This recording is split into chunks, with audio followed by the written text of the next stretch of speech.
The 2013-2014 Ninja 636s come with a low fuel indicator light. They don't have an actual fuel gauge, but is it really a problem?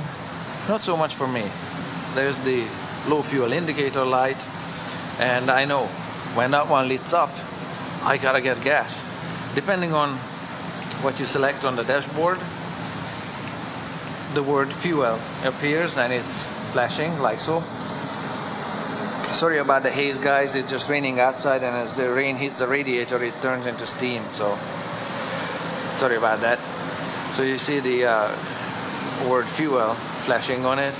I gotta get gas, and if I want to know how much gas I have in the tank or how much further I can go, I just reset the trip counter when I get to the gas station.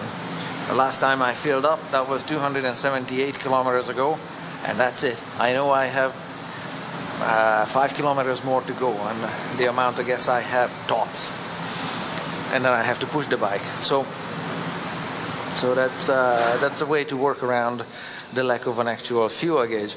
But the fuel gauge, if you had a fuel gauge, it doesn't tell you the actual amount of fuel in the gas tank either, because both devices are basically switches in the gas tank that are actuated by the rise or fall of the level of fluid or liquid in the gas tank, and it sends an electrical signal to the dashboard. So not a big deal. If you have a low fuel warning light, it's just one switch. Once it much like one of the floats in a toilet tank, seriously. Once the float is down, the switch switches on, sends a signal, there's your low fuel warning light.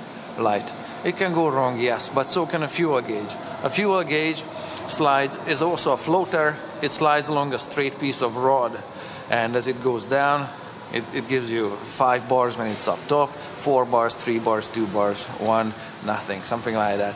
But it doesn't tell you the actual amount of gas in the gas tank, because the gas tank has this teardrop shape, so it has maybe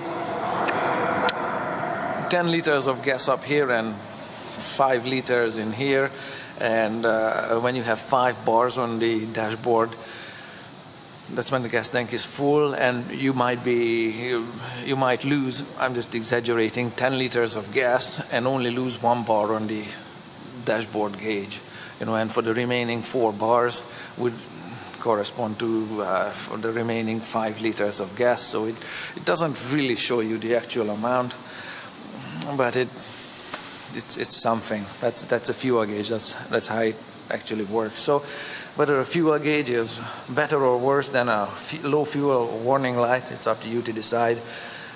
Both can go wrong. Both have limitations. I can work around either one of them. It doesn't matter much to me. Whichever you like best is what you go with.